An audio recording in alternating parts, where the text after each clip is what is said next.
Hi Wawa, happy birthday. Pasensya ka na, hindi ako makakarating dyan sa party mo ngayong gabi. Namiss ko yan sobra. Dito pa kasi ako sa bilangguan. Sa bilangguan, hindi ako pwedeng lumabas.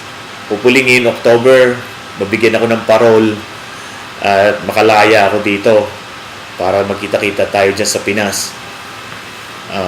Sasabi ko lang, Wawa, napakabait mo na tao, matulungin, napaka-perfectionist mo, at lalo-lalo na sa pagdating sa edukasyon. Napaka-strict to this. As a teacher siguro, naririnig ko sa mga naging estudyante mo. Swerte rin ako kahit paano dahil kung ako siguro ay naging estudyante mo, baka lagi akong bagsak sa mga subjects mo. Anyways,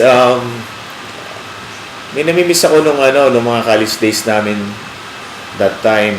Pag lumulubas ka galing Balaya, pag dinadala mo kami ng pansit bihon mo, tsaka ano ba yon, yung bistek. Oh, napakasarap noon.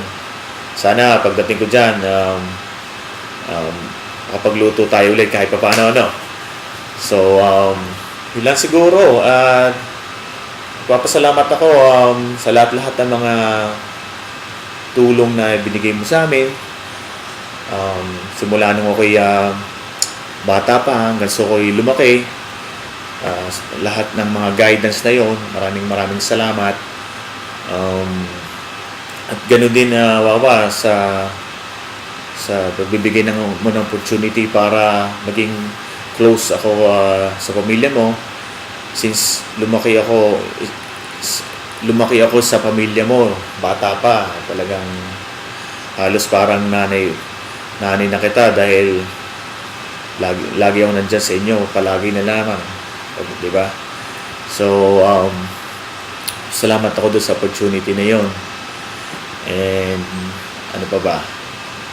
Ayun, ang wish ko naman sa iyo ay sana mabigyan ka ni Lord ng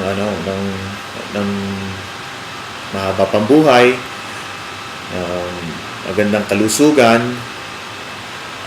Siyempre, wini-wish ko rin na sana yung mga wishes mo ay matupad ngayon sa lalong madaling panahon. Siguro kaligayahan na rin, peace of mind sa lahat-lahat ng mga bagay-bagay, at gayon din ano ba? Gayon din yung pa nga pala, isa pa, sana rin makabenta ka ng maraming alahas dahil alam ko yan ang isa sa mga talagang nagpapaligaya rin sa iyo dahil paano naaliw ka dyan sa mga ganyang bagay. Wawa, siguro wala na akong masasabi. Nasa iyo na lahat. Happy birthday, happy 75th birthday. Laging sana maging maligaya ka, ha? Yun, hopefully magkita-kita tayo nga this October. Okay? Okay, bye. See you. Adios.